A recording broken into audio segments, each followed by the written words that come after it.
Nigeria's President Buhari has recently agreed to approve a new law called the Not Too Young to Run Bill, which would lower the age limit for Nigerians seeking public office. Now, this is great, and it's a great story of how young Nigerians were actually able to put pressure on their government.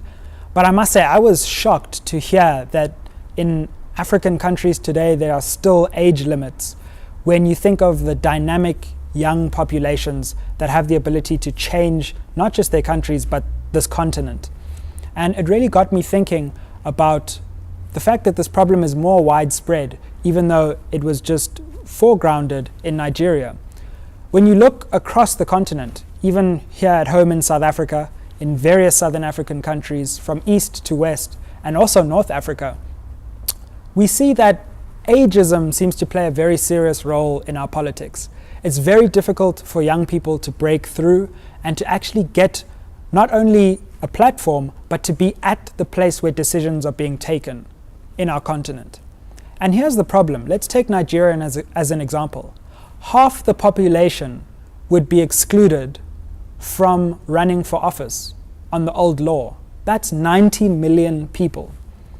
Now, we don't need to include young people in politics and in economic decisions because we want to be nice to young people.